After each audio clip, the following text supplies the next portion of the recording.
Hello friends, स्वागत है आपका आज के इस वीडियो में। तो फ्रेंड्स, आज मैं आप लोगों के सामने लेकर आया हूँ उत्तराखंड एलटी भर्ती परीक्षा 2014-15 में जो हुई थी आपकी उसका जो हिंदी का प्रश्न पत्र था उसके हिंदी के प्रश्न उत्तर। तो विद्यार्थियों, यह भर्ती परीक्षा आपकी हुई थी 200 नंबर की। हालांकि 2017 में फिर आपका सिलेबस चेंज हुआ था और 100 नंबर का ही पेपर था, लेकिन 2014-15 में जो हुई थी वो था आपका 200 नंबर का, जिसमें 100 नंबर का आपका था शिक्षण अभियोग्यता और सामान्य ज्ञान। बाकी 100 नंबर का संबंधित विषय से पूछे गए थे। तो ये प्रश्नोत्तर हैं यहाँ पर आपके विषय हिंदी के। तभी मैंने ये 101 से शुरू किए हैं यहाँ पर, क्योंकि बाकी क्या थे आपके शिक्षण अभियोग्यता और सामान्य ज्ञान। तो चलिए शुरू करते हैं आज का वीडियो। लेकिन इससे पहले मैं आप लोगों से रिक्वेस्ट करना चाहता हूँ कि अगर आप भी एलटी हिंदी से तैयारी कर रहे हैं एलटी भर्ती परीक्षा के लिए, तो मेरे चैनल से जुड़ना ना भूलें और मेरे चैनल को सब्सक्राइब करना भी ना भूलें। तो चलिए शुरू करते हैं आज का वीडियो। तो प्रश्न संख्या 101, आगरा का बोली क्षेत्र है। तो आगरा का बोली क्षेत्र कौन सा है? यह है आपका ब्रज। तो हिंदी है, हिंदी में आपकी 5 उपभाषाएं और 18 बोलियां हैं, ये चीज़ आप ध्यान रखिएगा। तो उन्हीं में एक है ब्रज, तो इसका जो क्षेत्र है वो है आगरा। प्रश्न संख्या 102, अष्टछाप के कवि हैं कौन है? ये हैं आपके कुंभनदास। वहाँ पर आपको 4 ऑप्शन दिए गए थे, उनमें केवल कुंभनदास ही अष्टछाप के कवि थे वहाँ पर। अष्टछाप स्थापना की थी गोस्वामी विट्ठलनाथ जी ने, और इसमें 8 कवि थे कृष्ण भक्त कवि, जिसमें आपके महाकवि सूरदास जी भी शामिल थे। अगला है, हेरी महातो प्रेम दीवानी महारा दर्द ना जानिया कोई। तो यह उक्ति किसकी है? तो ये उक्ति है आपकी कृष्ण भक्त जो थी आपकी मीराबाई जी, उनकी। प्रश्न संख्या 104, छत्र प्रकाश प्रबंध काव्य के रचनाकार हैं। तो इसके हैं आपके लाल कवि। लाल कवि की अगर अन्य रचनाएं करें, ये भी आप याद रखिएगा, विष्णु विलास और राज विनोद। अगला प्रश्न, गारसा दत्तासी ने हिंदुस्तानी साहित्य का इतिहास किस भाषा में लिखा? बहुत इंपॉर्टेंट क्वेश्चन है। तो ये लिखा था इन्होंने फ्रांसीसी भाषा में, या अगर हम कहें फ्रेंच भाषा में। अगला है प्रश्न संख्या 106, इनमें से कौन सी रचना तुलसीदास जी की है? देखिए वहां पर आपको 4 रचनाएं दी गई थी। तुलसीदास जी जो कि राम भक्त कवि थे, तो यहाँ पर देखिए सूरदास जी के मिलने के बाद उन्होंने कृष्ण पर भी एक ग्रंथ लिखा जिसका नाम था कृष्ण गीतावली, जिसमें 61 पद थे और ब्रज भाषा में वो लिखा गया था। तो इसमें आप कंफ्यूज मत होइएगा। तो ये रचना कृष्ण गीतावली किसकी है? गोस्वामी तुलसीदास जी की, जिन्होंने महाकाव्य रामचरितमानस की भी रचना की थी, ये आपको पता ही होगा। इनका बचपन का नाम था राम बोला, जो कि पूछा गया था इसी पेपर में। प्रश्न संख्या 107, दृग उर्जत टूटत कुटुम जुरत चतुर चित प्रीत में कौन सा अलंकार है? तो ये देखिए, ये है आपका असंगति अलंकार। क्यों? क्योंकि यहाँ पर कारण और कार्य में संगति नहीं है। जैसे ये कहता है दृग उर्जत, दृग उलझते हैं, जो आंखें हैं मिलती हैं, टूटत कुटुम और घर टूटते हैं। तो यानी कि यहाँ पर क्या है, कारण कुछ है, कार्य कुछ हो रहा है। प्रश्न संख्या 108, रस सूत्र के व्याख्याता कौन है? तो ये 4 हैं आपके, लोल्लट, शंकुक, भट्टनायक और अभिनव गुप्त, ये सभी हैं। प्रश्न संख्या 109, हिंदी दैनिक समाचार सुधा वर्षण के संपादक हैं। याद रखिएगा, समाचार पत्रों से भी पूछा जाता है। तो ये हैं आपके श्याम सुंदर सेन। और समाचार सुधा वर्षण क्या है? आपका हिंदी का प्रथम दैनिक समाचार पत्र है। ये प्रथम है दैनिक समाचार पत्र जो कलकत्ता से प्रकाशित होता था। बात करें अगर हिंदी के प्रथम समाचार पत्र की, तो वो था आपका उदंत मार्तंड, जो कि 1926 में निकला था जुगल किशोर जी द्वारा। ध्यान दीजिएगा, जो उदंत मार्तंड था वो था आपका साप्ताहिक पत्र, हालांकि वो पहला था आपका। लेकिन यहाँ पूछा गया है पहला दैनिक, तो दैनिक है आपका समाचार सुधा वर्षण। दैनिक आपका रोज निकलता है, और जो साप्ताहिक होता है वो हफ्ते में एक बार, 7 दिन में एक बार निकलता है, ये भी आप ध्यान रखिएगा। अनारों के रचनाकार हैं, ये हैं आपके मंजुल भगत। मंजुल भगत की अन्य रचनाएं हैं अनारो और गंजी, अंतिम बयान, गुलमोहर के गुच्छे और बूंद। प्रश्न संख्या 111, रचनाकाल के आधार पर कृतियों का क्रम है।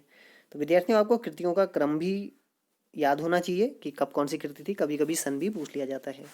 तो यहाँ पर जो सही सन था साकेत 1931, कामायनी जयशंकर प्रसाद का महाकाव्य 1936 में प्रकाशित, कुरुक्षेत्र रामधारी सिंह दिनकर का 1946 में, अंधा युग 1955 में। ये था आपका धर्मवीर भारती जी का।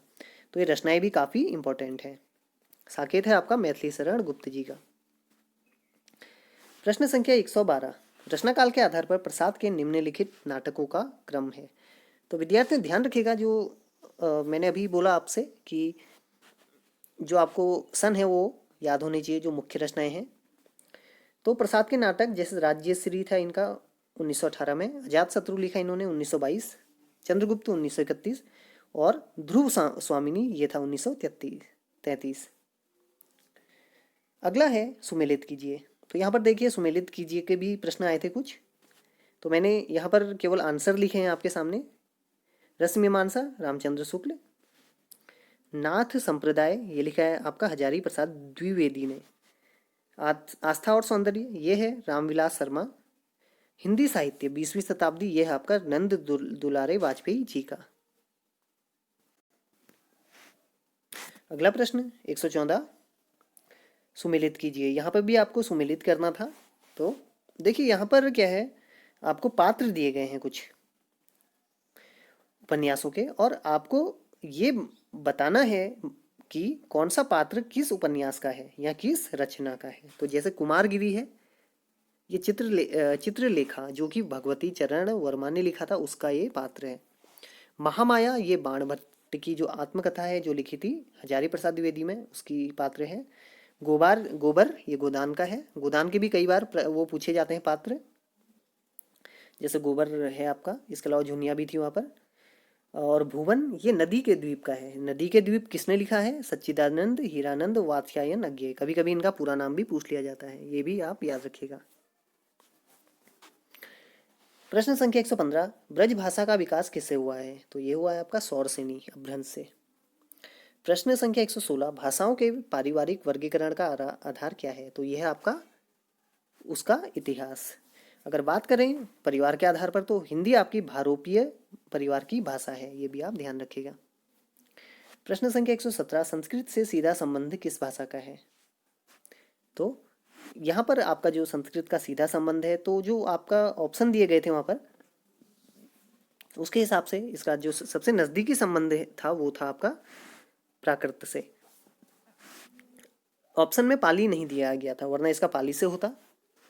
तो अगर भाषा का विकास कहें तो पहले संस्कृत आई, फिर पाली आई, फिर प्राकृत, फिर अपभ्रंश, फिर उत्तर भारत की आधुनिक भाषाओं का विकास हुआ। तो इस तरह से ये विकास आप समझ सकते हैं कि पहले कौन सी भाषा आई। तो सबसे प्राचीन क्या थी आपकी संस्कृत भाषा। प्रश्न संख्या 118, अपभ्रंश को हिंदी साहित्य का इतिहास का अंग मानने के लिए आधार होना चाहिए। तो ये क्या होना चाहिए, ऑप्शन जो सही दिया गया था, जातीयता में भिन्नता होनी चाहिए। प्रश्न संख्या 119, आलोचना का विषय कवि नहीं कविता है, ये किसने कहा था। ये कहा था T.S. इलियट ने। प्रश्न संख्या 120, निम्नलिखित साहित्यिक वादों का सही क्रम क्या है। तो विद्यार्थियों जो साहित्य के विभिन्न वादों को बांटा गया है या इसका जो विभाजन किया गया है वो भी आपको याद होना चाहिए। तो देखिए पहले आया आपका छायावाद, आधुनिक काल का है, फिर प्रगतिवाद, फिर प्रयोगवाद, फिर प्रपद्यवाद। पद्यवाद को कहा जाता है नकीनवाद भी कहा जाता है। महापुराण के रचनाकार हैं ये आपके पुष्य दंत। तुलसीदास की भक्ति किस प्रकार की है। तो ये कैसी है, दास्य भाव की, यानी कि ये जैसे दास्य भाव होता है उस तरह की इनकी भक्ति भावना है। रामचरितमानस की शैली है, तो यह है आपकी दोहा चौपाई शैली। तो विद्यार्थियों एक चीज आप यहाँ पर देखा होगा कि तुलसीदास से संबंधित यहाँ पर बहुत से प्रश्न पूछे गए हैं। बेमेल चुने, तो बेमेल क्या है, मंगल रामायण तुलसीदास, ये बेमेल है, बाकी सब सही थे। तो जो मंगल रामायण है वो तुलसीदास ने नहीं लिखी है। संजय किस नाटक का पात्र है, यह है आपका अंधा युग का। सिपाही की माँ किसने लिखा है, ये लिखा है आपका मोहन राकेश ने। तो विद्यार्थियों एक बार फिर मैं आपको रिमाइंड कराना चाहता हूँ कि लेखक और उनकी रचनाएं आपको याद होनी चाहिए। अगला है निम्नलिखित साहित्य को अवरोही क्रम में लिखिए।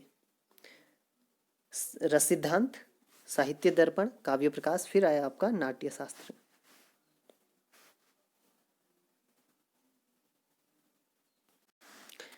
अगला प्रश्न, ब्रह्मानंद सहोदर किसे कहते हैं? किसे कहा जाता है? ये कहा जाता है आपका रस को। रीति संप्रदाय के प्रवर्तक कौन हैं? तो ये हैं आपके आचार्य वामन। संचारी भावों की संख्या कितनी है? कितनी है? 33, 33। बहुत ही आसान सवाल है। अगला प्रश्न है आपका प्रश्न संख्या 131। काव्य के घटक क्रमशः हैं, तो क्या हैं आपके? देखिए, वर्ण आता है पहले, फिर शब्द, फिर वाक्य, फिर पद। तो ये आप ध्यान रखिएगा।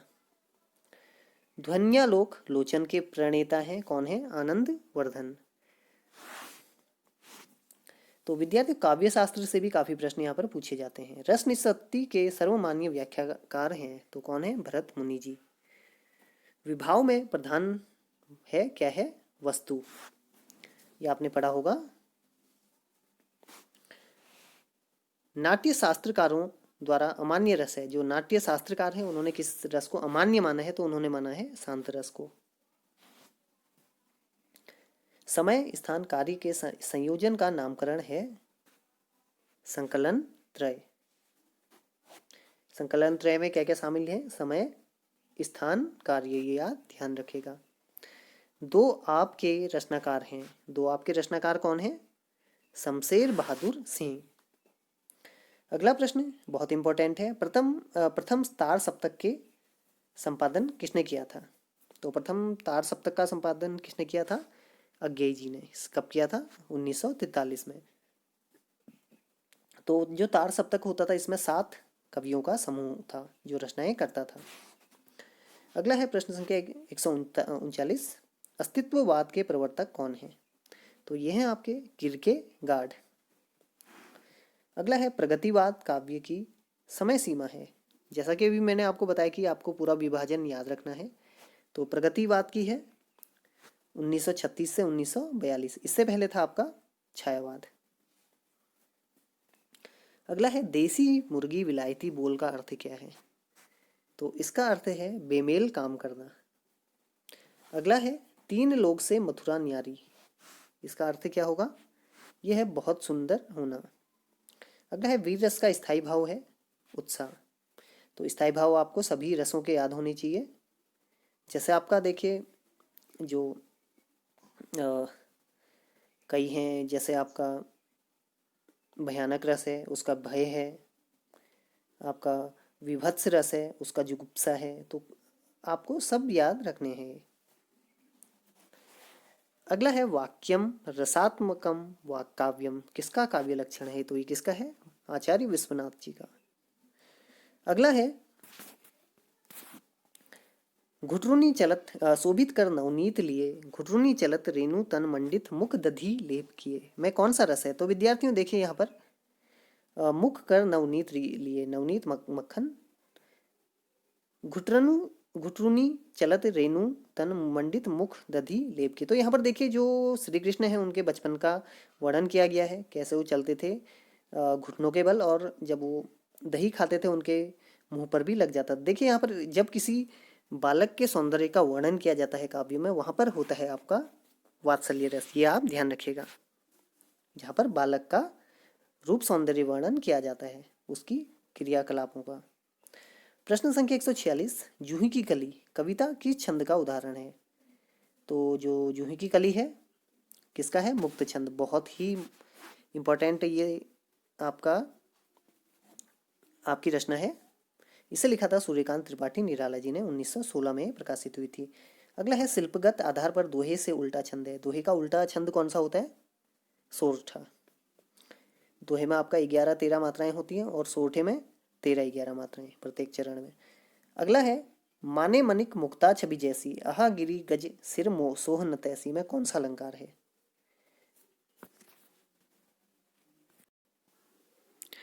तो विद्यार्थियों यहाँ पर जो आपका आंसर था वो था यथा संख्या अलंकार।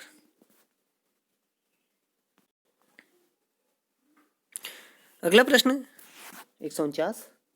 डॉक्टर राधाकृष्णन की अध्यक्षता में लिपि सुधार समिति का गठन कब हुआ? तो ये हुआ आपका 1953 ईस्वी में।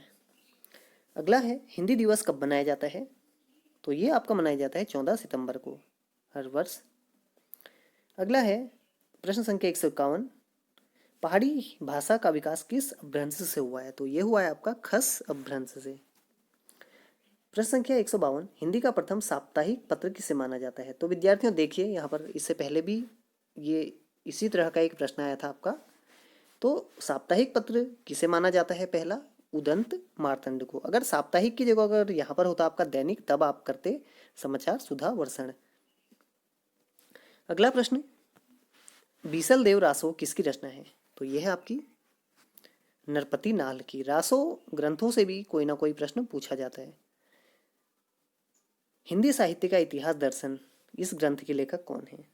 तो विद्यार्थियों जो हिंदी साहित्य के इतिहास की किताबें हैं उससे भी बहुत प्रश्न पूछे जाते हैं। जैसे इससे पहले पूछा गया था आपसे, अभी थोड़ी देर पहले आपने पढ़ा था, जो गारसा दत्तासी थे उन्होंने जो इतिहास था वो किस भाषा में लिखा था? वो फ्रेंच में लिखा था। लेकिन यहाँ पर पूछा गया है हिंदी साहित्य का इतिहास दर्शन, ये ग्रंथ किसने लिखा है? तो ये लिखा है आपका डॉक्टर नलिन विलोचन शर्मा जी ने। प्रश्न संख्या 155, सरस्वती पत्रिका के यशस्वी संपादक का नाम क्या था? तो सरस्वती के जो संपादक थे वो कौन थे? महावीर प्रसाद द्विवेदी। महावीर प्रसाद द्विवेदी के नाम पर ही जो आधुनिक काल का जो आपका काव्य का है, एक काल द्विवेदी युग के नाम से भी जाना जाता है, जो छायावाद से पहले था आपका। डॉक्टर धर्मवीर भारती के साप्ताहिक के संपादक रहे थे। किसके रहे थे? धर्मयुग के। मलिक मोहम्मद जायसी के किस ग्रंथ की रचना की थी? तो इन्होंने की थी आपके पद्मावत की। अद्वैत वेदांत का प्रचार किसने किया? अद्वैत सीधा है आपका, सरल है प्रश्न, शंकराचार्य। कबीरदास जी के गुरु का नाम क्या था? बहुत ही ये भी सरल पूछा गया है यहाँ पर, रामानंद जी। देखिए एक चीज़ और ध्यान रखिएगा, जो रामानंद जी थे इनके कुल कितने शिष्य माने जाते हैं? 12 शिष्य माने जाते हैं, जिनमें एक कबीरदास जी भी थे। अजगर करे ना चाकरी, पंछी करे ना काम, यह पंक्ति किस कवि की है? तो विद्यार्थी यह पंक्ति मलुकदास जी की है, जिन्होंने आलसी लोगों के लिए ये लिखा है, व्यंग्य किया है। अगला है प्रश्न संख्या 161, माया महा ठगिनी हम जानी, किस कवि की पंक्ति है? तो ये है कबीरदास जी की, जिन्होंने माया मोह को महाठगिनी कहा है। स्वयंभू के रामकथा काव्य का क्या नाम है? तो जो स्वयंभू है इन्होंने लिखा था पौम चरित, और जो स्वयंभू हैं इन्हें अपभ्रंश का वाल्मीकि भी कहा जाता है। उम्मीद है आप लोगों को समझ में आ गया होगा। अगला है संत काव्य में किस रस की प्रधानता है? तो ये है आपका शांत रस की प्रधानता। गौड़ीय संप्रदाय के प्रवर्तक आचार्य कौन है? तो यह है आपके चैतन्य महाप्रभु। सुमिलित कीजिए। तो विद्यार्थियों देखिए इस प्रश्न में एक तरफ रचनाएं थी, दूसरी तरफ उनके सन दिए गए थे, तो आपको उनका मिलान करना था।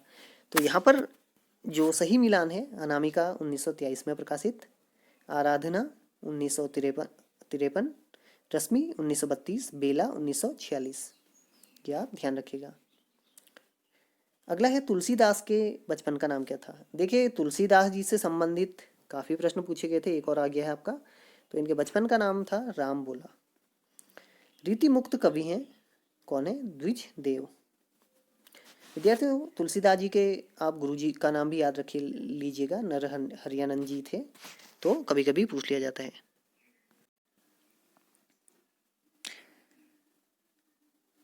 प्रश्न संख्या 168, रीति काव्य के प्रमुख भेदों में यह नहीं आता। जो प्रमुख भेद हैं उसमें क्या नहीं आता? रीति मुक्त नहीं आता।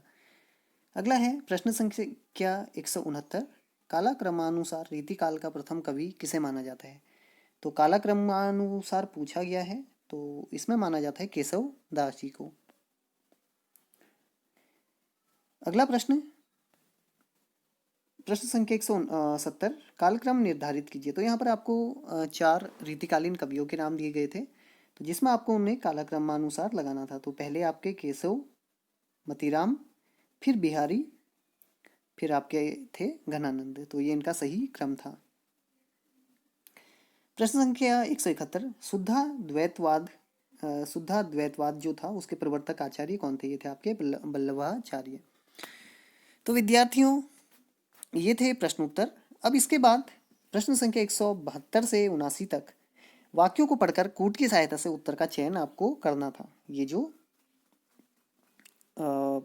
यहाँ पर आपको कुछ स्थापना दिए गए हैं और तर्क दिए गए हैं उसके आधार पर ये करना है।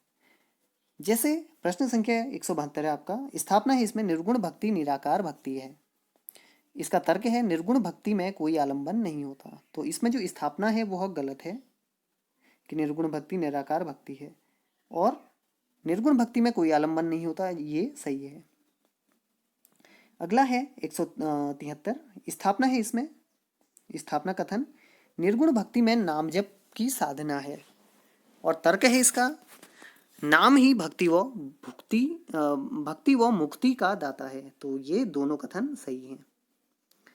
प्रश्न संख्या 174, स्थापना जो कथन है निर्गुण भक्ति में मानसिक भक्ति पर बल नहीं दिया जाता।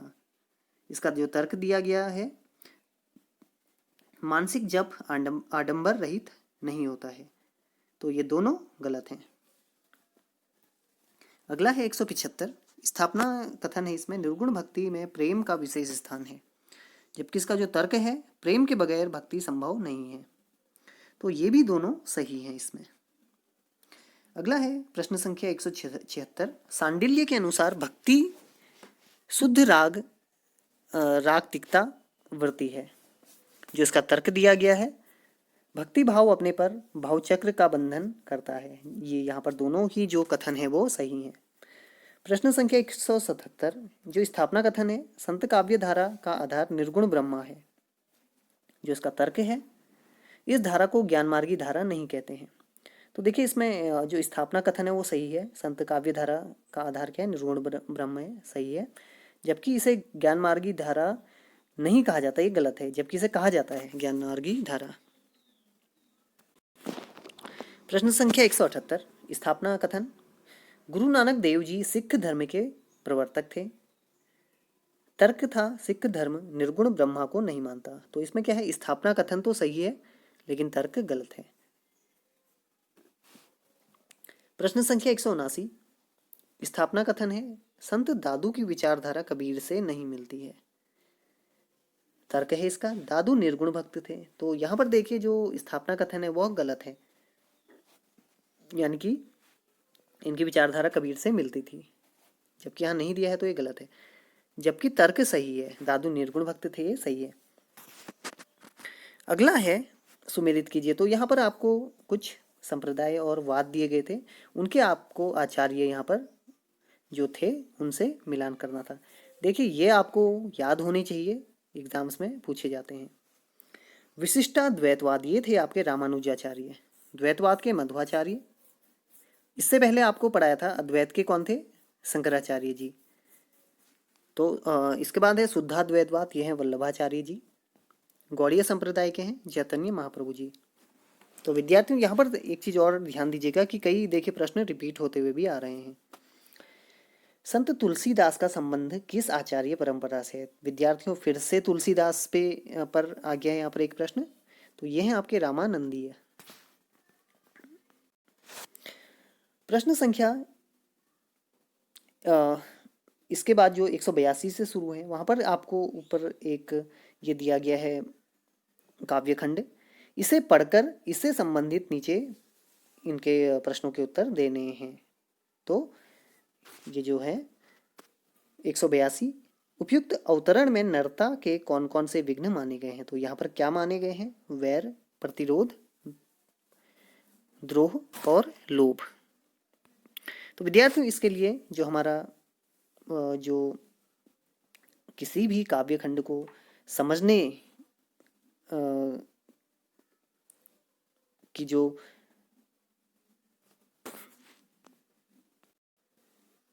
इसके लिए हमें किसी भी काव्य खंड को समझना बहुत जरूरी है, उसे अच्छी तरह पढ़ना जरूरी है, क्योंकि उसी में हमारे जो उत्तर हैं वो छुपे रहते हैं। और ये देखिए इसमें जो अंक हैं वो आसानी से पाए जा सकते हैं अगर हम अच्छी तरह से उसका अर्थ समझ जाते हैं। प्रश्न संख्या 183, उपर्युक्त अवतरण में यह क्रंदन यह अश्रु पंक्ति में किस प्रकार के आंसुओं की बात कही गई है? यह है आपके पश्चाताप के आंसू। जब हमें किसी गलती का पश्चाताप होता है उसके आंसू हैं। प्रश्न संख्या 184 उक्त अवतरण में मानव के हित मानव ही मरता है का भावार्थ है। तो यह है मनुष्य ही मनुष्य के काम आता है। प्रश्न संख्या 185 उक्त अवतरण में तिमिर व्यूह में फंसी किरण भी। तिमिर, तिमिर का अर्थ अंधेरा होता है। व्यूह में फंसी किरण भी, पंक्ति में किरण का भावार्थ है। किरण का भावार्थ क्या है? पश्चाताप और हताशा से घिरे मन में नव जीवन के आशा का संचार।